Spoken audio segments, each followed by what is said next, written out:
हर हर महादेव। प्यारे मित्रों, इस वीडियो में अकाल मृत्यु क्यों होती है और इस प्रकार की मृत्यु होने के पश्चात मृत आत्मा को किस प्रकार शांति मिलती है, संपूर्ण जानकारी दी गई है। वीडियो को अंत तक देखिए। मित्रों, हर मनुष्य की इच्छा होती है कि वह इस दुनिया में ज्यादा से ज्यादा जी सके, इसलिए मौत का नाम सुनते ही हर कोई डर जाता है। पर मरना तो सबको एक दिन है। कुछ लोग लंबी उम्र तक जीते हैं, वहीं कुछ लोग अचानक से इस दुनिया को अलविदा कह देते हैं। अल्पायु में हुई मृत्यु को लोग तुरंत स्वीकार नहीं कर पाते हैं। ऐसी मृत्यु को अकाल मृत्यु की श्रेणी में डाला जाता है। आज की इस पोस्ट में हम लोग यही जानेंगे कि जिसकी मृत्यु अल्पायु में हो जाती है उन आत्माओं के साथ क्या होता है, जिसका वर्णन हमें गरुड़ पुराण में मिलता है। तो चलिए जानते हैं। दोस्तों, गरुड़ पुराण में बताया गया है कि मनुष्य के जीवन के 7 चक्र निश्चित है और यदि कोई मनुष्य इस चक्र को पूरा नहीं करता, अर्थात अल्पायु में ही उसकी मृत्यु हो जाती है, तो उसे मृत्यु के बाद भी कई प्रकार के कष्ट भोगने पड़ते हैं। लेकिन हम सबसे पहले ये जानेंगे कि अल्पायु में मृत्यु का क्या मतलब होता है।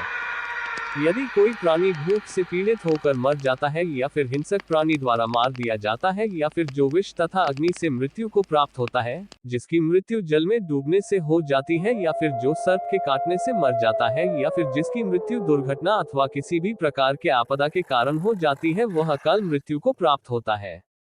अगर मनुष्य के निर्धारित उम्र से पहले कोई व्यक्ति काल के गाल में समा जाता है तो उसे अकाल मृत्यु की संज्ञा दी जाती है। गरुड़ पुराण में भगवान विष्णु ने बताया है कि जिस मनुष्य अथवा प्राणी की मृत्यु प्राकृतिक रूप से होती है, वे 3, 10, 13 अथवा 40 दिन के अंदर दूसरा शरीर धारण कर लेती है।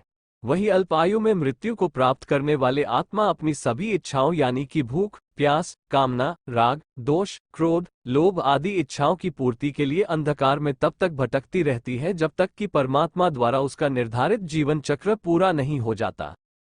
अल्प आयु में मृत्यु क्यों होती है? प्राचीन काल से ही वेदों का ये कथन है कि मनुष्य 100 वर्ष तक जीवित रहता है, मगर जो व्यक्ति धर्म एवं शास्त्र के विपरीत अधर्म आचरण को धारण एवं निंदनीय कर्म करता है, वो शीघ्र ही नष्ट हो जाता है। जो वेदों के ज्ञान न होने के कारण वंश परंपरा के सदाचार का पालन नहीं करता, जो आलस्यवश कर्म का परित्याग कर देता है, जो सदैव अधर्म आचरण कर्म को सम्मान देता है, जो परस्त्री में अनुरक्त रहता है, इसी प्रकार के अन्य महादोष की वजह से मनुष्य की आयु क्षीण हो जाती है और वे अकाल मृत्यु को प्राप्त हो जाते हैं।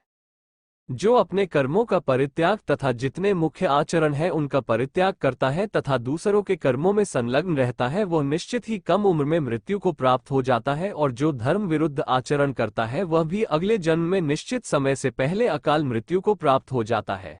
मित्रों, ये तो हो गई अल्पायु में मृत्यु और उसे मिलने वाले कष्टों के बारे में। तो चलिए अब जानते हैं कि अल्पायु में मृत्यु के बाद कौन सी आत्मा किस योनि में भटकती है। गरुड़ पुराण में बताया गया है कि जो पुरुष अल्पायु में मृत्यु को प्राप्त करता है तो वह भूत, प्रेत, पिशाच, कुष्मांडा, ब्रह्मराक्षस, बेताल या फिर क्षेत्रपाल योनि में भटकता रहता है, और तब तक भटकता रहता है जब तक परमात्मा द्वारा उसकी निर्धारित आयु पूरी ना हो जाए।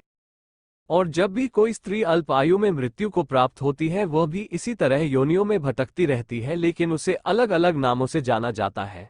जैसे कोई नवयुवती यानी शादीशुदा कम उम्र में मृत्यु को प्राप्त हो जाए तो वह चुड़ैल बन जाती है, और वही कोई कुंवारी कन्या की मृत्यु अल्पायु में हो जाती है तो उसे देवी योनि में भटकना पड़ता है। इस प्रकार की मृत्यु होने के पश्चात मृत आत्मा को किस प्रकार शांति मिलती है, ये भी गरुड़ पुराण में बताया गया है, जो इस प्रकार है। अल्प आयु में हुई मृत्यु के बाद मृत आत्मा की शांति के लिए उनके परिवारजनों को नदी या फिर तालाबों में तर्पण करना चाहिए, और साथ ही मृत आत्मा की इच्छा की पूर्ति के लिए पिंडदान, सत्कर्म के लिए दान पुण्य एवं गीता का पाठ करवाना चाहिए। इन कर्मकांड को 3 वर्षों तक करना चाहिए, और बरसी आने पर ब्राह्मणों, भूखे एवं ज्ञानी जनों को भोजन खिलाना चाहिए ताकि मृत आत्मा को जल्द से जल्द मुक्ति मिल सके।